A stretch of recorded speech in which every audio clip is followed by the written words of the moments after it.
आज आपण एकदम खुसखुशीत आणि कुरकुरीत गव्हाच्या पिठाची चकली बनवणार आहोत।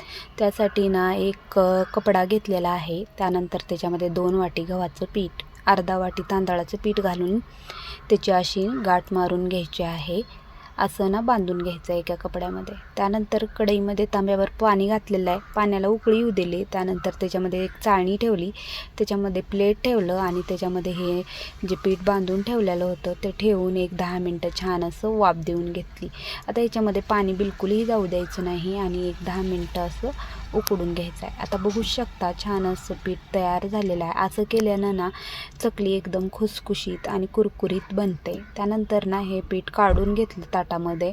त्यानंतर याच्यामध्ये ज्या गुठळ्या तयार झालेल्या होत्या त्या चांगल्या अशा फोडून घेतल्या। त्यानंतर आता याच्यामध्ये मसाले ॲड करायचे आहेत। 1 चमचा हळदी पावडर, त्यानंतर 1 चमचा जिरे पावडर, 1 चमचा ओवा आणि ना 1 चमचा लाल तिखट घालून नंतर ना 1 ते 1.5 चमचा ना तेल घालून घ्यायचं आहे। तेल गरम करण्याची काही गरज नाही। त्यानंतर ना चांगलं असं ना पिठाला छान असं तेल आणि सगळे मसाले चांगलं असं ना मिक्स करून घ्यायचं आहे। तुम्ही बघू शकता छान मिक्स करून झाले। त्यानंतर चवीनुसार मीठ घातलेलं आहे। आता मीठ बी घालून ना छान असं मिक्स करून घ्यायचं। आता तुम्ही बघू शकता मूठ वळली जाते, म्हणजे ना छान असं तेल पिठाला लागलेलं आहे। आता हे चांगलं मिक्स करून झाल्यानंतर थोडं थोडं पाणी घालून ना घट्टसर असं हे पीठ मळून घ्यायचं आहे। जास्त पातळ करायचं नाही आहे, घट्टच ठेवायचं, म्हणजे ना चकल्या छान होतात। एक 10 मिनटं भिजू ठेवलं। त्यानंतर ना बघू शकता पीठ छान असं तयार झालेलं होतं। आता याच्यामध्ये ना मी 1 चमचा तीळ बीही घातलं होतं, पण ना तुम्हाला व्हिडिओ दिसला नाही आहे।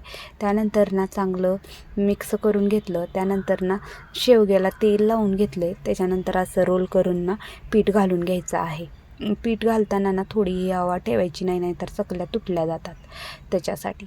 त्यानंतर शेवगा लावून घेतला आणि ना असं पेपरावर चकल्या छान अशा करून घेतलेल्या आहेत। तुम्ही बघू शकता चकल्या करताना थोड्याही तुटल्या नाहीत, काही नाही, एकदम व्यवस्थित अशा तयार होतात।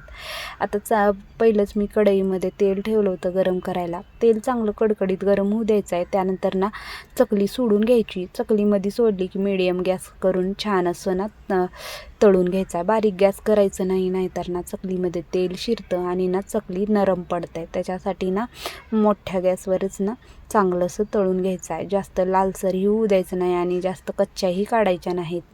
तर छान असं मीडियम गॅसवर छान अशा चकल्या मी लालसर अशा तळून घेतलेल्या आहेत। बघू शकता एकदम छान आणि एकदम कुरकुरीत अशा आपल्या एकदम सोप्या पद्धतीनं चकल्या तयार आहेत। व्हिडिओ आवडला तर